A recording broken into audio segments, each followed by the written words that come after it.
We are live. Hi, welcome to Lisa Moss Medicare, located both on Facebook and on YouTube under Lisa Moss Medicare. So, I am a licensed agent. I'm not affiliated with the US government. I don't work for the Department of Medicare. What I am is a licensed broker. So, I am licensed with all the different companies and know all the different plans in my area and several states. I can help you with that, or you can have a licensed agent in your area that you go to. Feel free to do that, or I can find you one that's licensed. So today we are going to talk the difference between medical supplement plan G and plan N. What are the differences? Oh, looks like I have something going on with Facebook. Those of you on Facebook, can you hear me? I'm hoping, let me just look at something and see what's going on.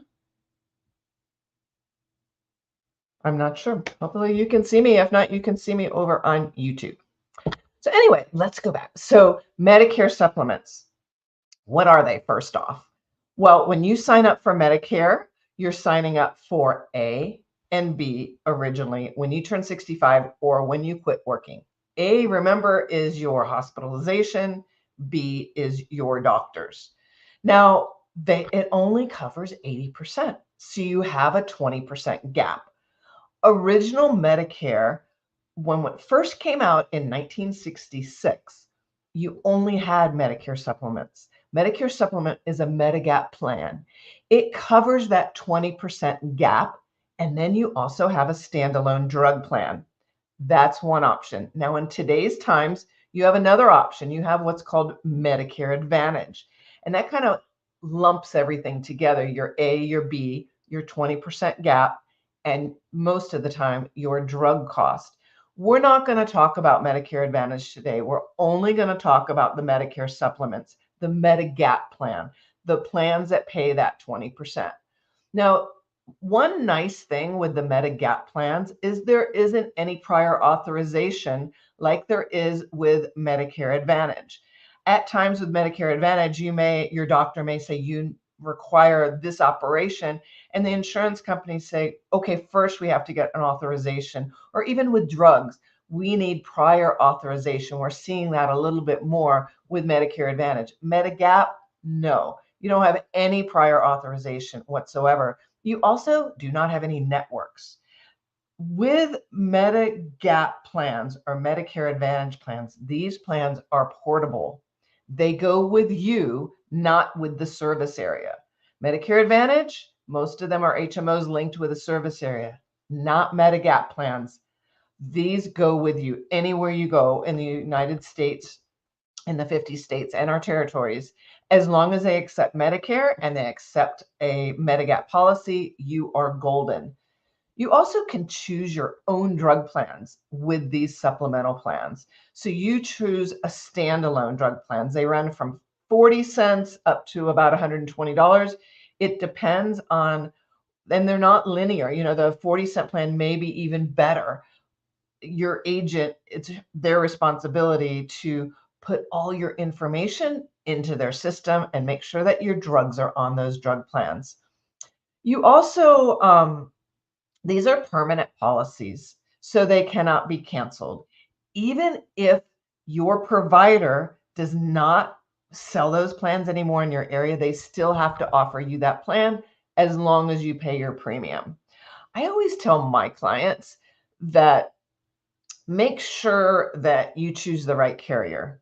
Most of the time, I'm going to suggest going with a large carrier because they're solid. Remember, the Medigap plans, their only responsibility is to pay your 20%. So you want to make sure they're solid. Big companies, United Healthcare, Humana, Aetna. The larger companies are probably your better bet, and they're going to stay solid and solvent for a long period of time, because if they go insolvent, you're going to have to change carriers. Now, with these plans, they're all letters like F, G, N, A. However, and they're standardized. However, there's no standardization for what you pay for these plans. So you may buy a G plan at $186.50 from one company. Another company will be $249.50. Same exact plan, same exact coverage. So I always encourage people, do not get attached to the carrier. Just get attached to the plan to make sure you have the right plan for you. I'm going to put my number up here real quick. If you want any more information or have any questions, you can reach me two ways. Through my direct line, 208-544-5011. I'm here in Idaho. I'm licensed in several states. If I'm not licensed in your state, I'll definitely find you a good agent that can help you. Or you can email me through the website insuranceover65.com. One other thing on the website is I wrote a lot of different articles of other information on Medicare. So if you're new to Medicare or if you have any questions, that's a good resource for you, insuranceover65.com. All right, well, let's get to it. The difference between Plan G and Plan N. So Plan G remember, Plan G and Plan N are designed to pay for that 20% gap. So you have gaps in Part A and you have gaps in Part B. Part A, your hospitalization. Let's go through that first. There's 3 different gaps in each of them. So the 3 gaps in Part A, your first is your Part A deductible. This year in 2024, it's $1,632. Both Plan G and Plan N take care of your deductible. That's the first 60 days and your deductible. So days 1 through 60 and your Part A deductible. Days 61 through 90. Right now in 2024, it's $408 a day in the hospital. Both plans pay for that as well. And then if you continue to be in the hospital 91 through 150 days, it's $816 a day. Both plans pay for that.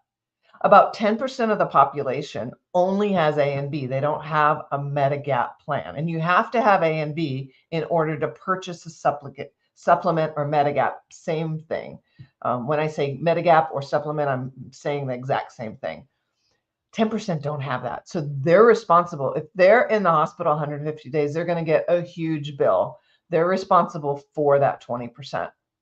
But Plan G, Plan N, to purchase it, both pay for that. The third gap in Part A is your skilled nursing facilities. Okay, the first 20 days with Medicare, it pays for that. So all the plans pay for skilled nursing for the first 20 days. What about if you stay longer, 21 through 100? Right now, it's $204 a day. Plan G and Plan N both pay for that. So all your gaps in Part A, your hospitalization, if you get a G plan or an N plan, it pays for all of it. So you don't have to worry. So the plans are exactly the same. However, let's go over to Part B. That's your doctors, remember. Okay, there's a Part B deductible, $240. Neither plan pay for that, but it's only $240 a year. It's not a lot of money. So neither G nor N pay for that. So that's going to come out of your pocket, $240. There's also that 20% coinsurance that these plans are set up for. Plan G and Plan N pay for the 20% coinsurance. That's really what you're paying for with these plans. And the difference in cost is about $30 to $40 per month. The G plan covers more than the N plan. So the N plan is a little less expensive. More and more people are going over to the N plan. But remember, with these plans, G's the best that you can purchase now. N is a little bit less. So if you are on a G and you go to N, you can never go back to the G. So remember that. If you're going to go down, you can't go back up. So if you purchase an N plan, you're never going to purchase a G plan unless you move service areas. Now, here's where the rubber meets the road, where they're different, and the reason why it's $30 to $40 difference between the G plan and the N plan. There is what's called 15% excess charges. You know, it's very rare. Only 5% of the doctors ever do it. And what it says is when a doctor does a service and the service isn't covered as much with Medicare as what he charges, he can charge the patient 15% over the charge. So the G plan covers any excess charges. It doesn't have excess charges. The N plan doesn't. So if you're going in for a surgery and Medicare pays for X amount and the doctor decides he can charge 15% more, that may happen. It's very rare in today's times. We don't know what's going to happen in the future. So just keep that in mind. If you decide to purchase an N plan, those 15% excess charges are not included on N. They are included on G. The other difference is G plan has no copays. The N plan does. When you go to the doctor, you're going to have approximately a $20 copay. When you go to the ER, you're going to have approximately a $50 copay. If you don't go to the doctor a lot, it's not a lot of money. And if you don't have any major things happen, the excess charges aren't a lot of money. So it may be worth going with the G and the N plan. The most important thing, remember, is that you choose the right carrier. That's the most important thing. And again, if you have any questions, make sure you write them in the comments. These are also recorded and they will be put on YouTube under the live section or the playlist. You can find it. And on Facebook, it's just there. You can just click on it and it will start playing. And again, they're both Lisa Maas Medicare on both Facebook and YouTube. All right, there's one other thing I want to go over on the G and the N plan. And this is something that nobody really talks about, but it's how the plans are rated. So all supplement plans are rated in 3 different ways. First is a community rated plan. There's a lot of community rated plans. A lot of the plans in our area are community rated. And everyone gets the same rating, the same pricing up front. They can raise the rates, but they're going to raise it for the whole group. And those of you that are agents, if you go in and look under supplementals, it'll say either community, issue age, or attained age. So community rating's very popular. Issue age rating, these are based on your age when you start the plan. The rate never goes up according to age. However, it can go up according to group. And again, remember these supplemental plans over time will increase over time. There is a caveat that a couple of my clients have been doing lately that have worked for them, where they're on a supplemental plan that's gotten really outrageous in their cost. Most of the time it's an F plan. They've changed over to a different company on a G plan, and it's saved them anywhere from 75 to, one guy was 175 a month, which is a lot of money. The only difference between the F and the G is the G charges that $240 deductible, but it's per year. It's not that much money.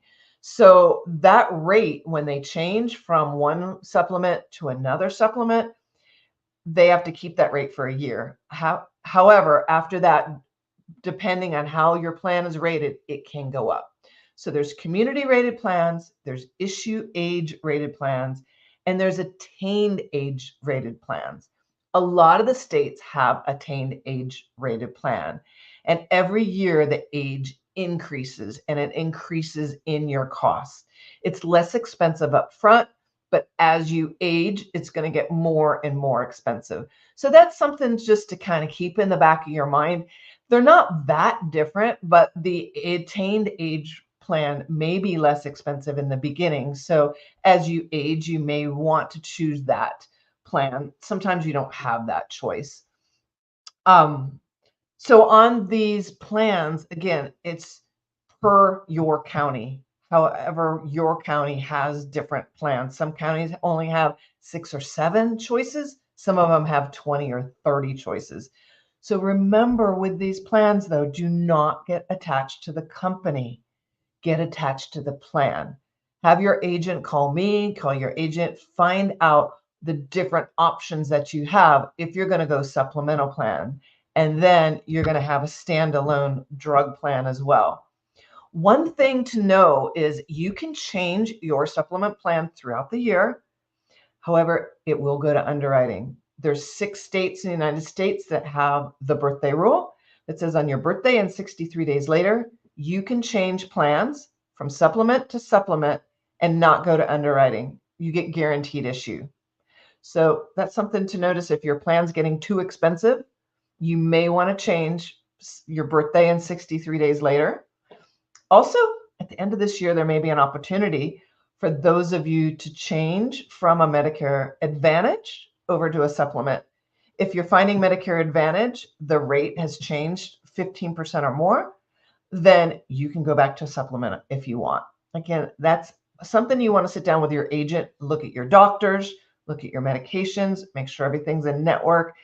It is a really important year to check in with your agent over the next couple of years, but especially this year. All right. I don't see any comments that came in. So what I'm going to do is I'm going to put my banner up one more time. If you do want to reach me, you can call me, 208-544-5011, or email me through the website, insuranceover65.com, and ask your questions. I won't be here for the next 2 weeks. I am going on vacation. So I will see you after that. And if you have any questions, make sure you get in touch with me. Have a beautiful weekend and a great Memorial Day weekend. Hats off to all of those that serve to help us be the free country that we are. Bye for now.